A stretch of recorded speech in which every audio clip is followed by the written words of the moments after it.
आप जानते थे कि मेरे पति गुजर चुके हैं, इसीलिए आपने सोचा कि मेरी बेटी के जिंदगी के सारे अहम फैसले अब आप ही लेना शुरू कर दें। इसीलिए तो आपने मुझे बिना बताए मेरी बेटी की शादी अपने इस नालायक, निकम्मे और तलाकशुदा भतीजे के साथ तय कर दी।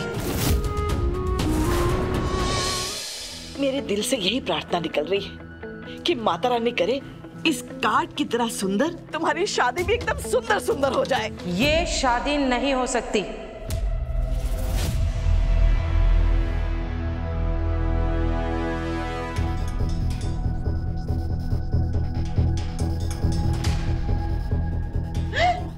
ये कौन है?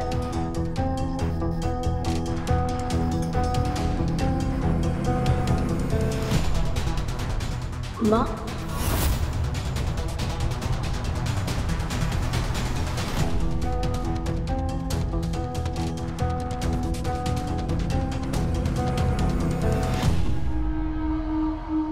कौशल्या जी, आप तीरथ से कब वापस आई?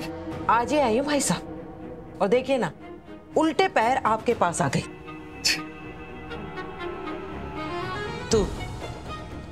तुझे तो यहाँ पढ़ने के लिए भेजा था ना मैंने, पढ़ लिख कर जिंदगी में कुछ बन जाए, पर तू तो मुझे बिना बताए अपनी शादी बना रही है। नहीं माँ, आप तीर्थ पे गए थे ना, तो मैं आपको बताने वाली थी। मैं तीरथ पे गई थी, यमलोक नहीं गई थी कि वहां से वापस नहीं लौटती।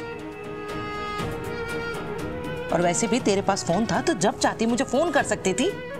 पर तुझे तो लगा होगा ना कि मैं शायद मर गई हूँ। नहीं, इसीलिए तो तूने अपनी सारी जिंदगी के अहम फैसले खुद ही लेना शुरू कर दिए।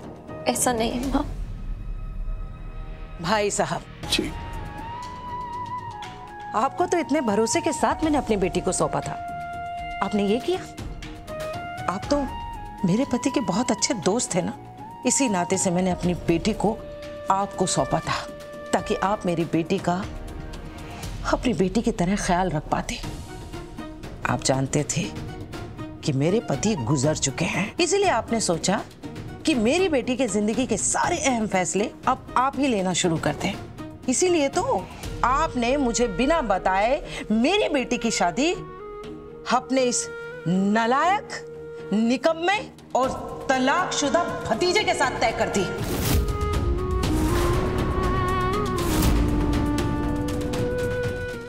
मैंने तो सोचा था कि मेरी बेटी यहाँ आकर कुछ नया सीखेगी, कुछ नया करेगी, संस्कारी बनेगी, लेकिन आपने तो इसको पूरी तरह से बर्बाद करने की तैयारी कर रखी है। वाह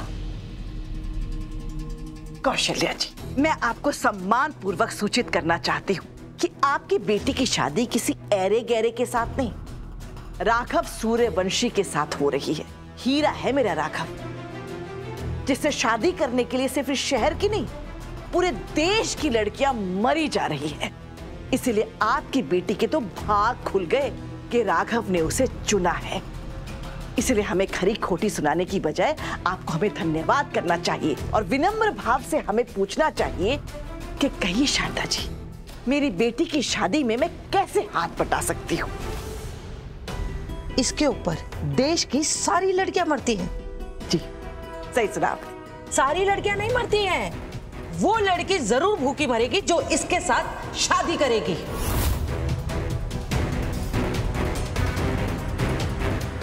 एक बात बताओ,